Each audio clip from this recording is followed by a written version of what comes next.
Okay guys, this is SeanBody from SeanBody and High Performance Nutrition, and I'm here with one of my athletes and a client of mine for nutrition.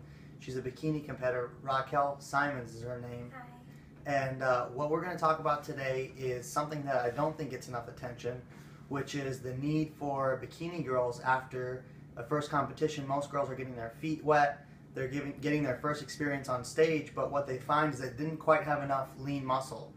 Even if they dieted down successfully and got very lean, they didn't have enough lean muscle mass in the legs and the shoulders and the arms, the back, to really rock the stage the way that they need to be competitive. So what we're going to talk about is the mindset that you need to go into the off season with to come back the next year and be successful. So Racquel's someone who had to diet down and get lean, but as we transition to the off season, what were your thoughts going into that? Like, how did you feel when I told you we were going to have to increase your calories and focus on building muscle? What were your thoughts going through your head? I was really nervous because before I had an eating disorder past, and it scared me that, oh my god, I'd have to eat a lot. But if you love this sport so much and you're so passionate about it, it's weird that you'll do whatever it takes to get there, and that was my mindset. I just didn't care. I was like, okay, just get me on it. I'll do whatever it takes to make me successful. Right. For example, we set goals for Racquel for measurements in terms of where I needed her shoulder width to be, her arms, her quads, everything, and then we measured where her waist was to know what her competition waist would be, because as a bikini competitor, I can tell you from experience with many competitors, what you're being judged on heavily is your shoulder width and development. Not a huge, round cap like in figure, but just toned muscular arms.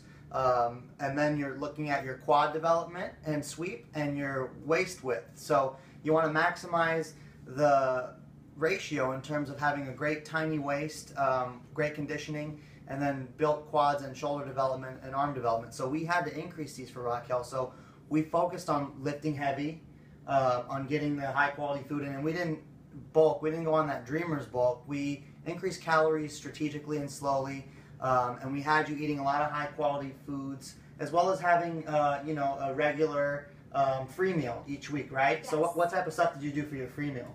Well, it depends what I was in the mood for. If I wanted to be healthy, I'd have something healthy, but maybe a little more of it. Or then I'd go maybe get yogurt or ice cream, just something somewhat healthy, but then I got, my sweet tooth fix. Right. So it's important that you have these types of things in your off season, because you can't be 1000% dialed in 24/7, 365, because you'll kill your enjoyment of the activity. And this should be something you do for life and something for fun that's balanced with your desire to be successful in competition.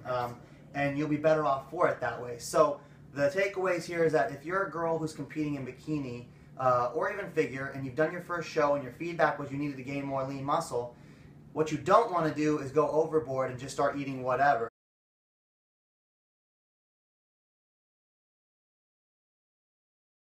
Obviously, but most girls don't do that. But on the other hand, you have most girls, they're consistently trying to diet down and always trying to lose body fat. And if you're in a deficit of calories, you can't possibly gain muscle. You need to be in a surplus. How much you control that surplus and how far away you get from your maintenance levels is what will dictate how much muscle you gain versus how much fat you gain. Also, another variable is your training intensity. We always are focusing on getting Racquel stronger. She is squatting. The best part was having more food in me, and then I had so much more energy. I had tremendous PRs. It was so much fun. She's hitting PRs week in and week out on all of her main compound lifts. You need to focus on that. Even if you're a girl, you need to be doing your deadlifts and your squats, especially for the leg development. I mean, girls who pass on those movements are insane for what they can do for you. I mean, I'm in the gym sometimes with Racquel, and I see all the guys' jaws dropping when they see the leg development that she's put on, because they know what she used to look like, and they're just blown away by it. So with that said, if you don't know what you're doing, you're going to need support from somebody. Look to people who have done it already. Look to great, reputable competition coaches. And if you have any questions, you can always email me, comment below, SeanBody@hpnsupplements.com. I'm going to have Racquel on here more regularly checking in. She just started her diet. She's going to compete in the Excalibur show, the NPC show, this December. So we're about 12 weeks out now or so, and so we're starting our diet. We'll have updates with her as we go along. And she also has a channel as well, which you want to check out. I do. It's just my name. It's Racquel Symons. It's RACQUEL, and then Symons SYMONS. And I'll link it below. So thanks, guys. We'll be back with you soon. Thank you. Bye.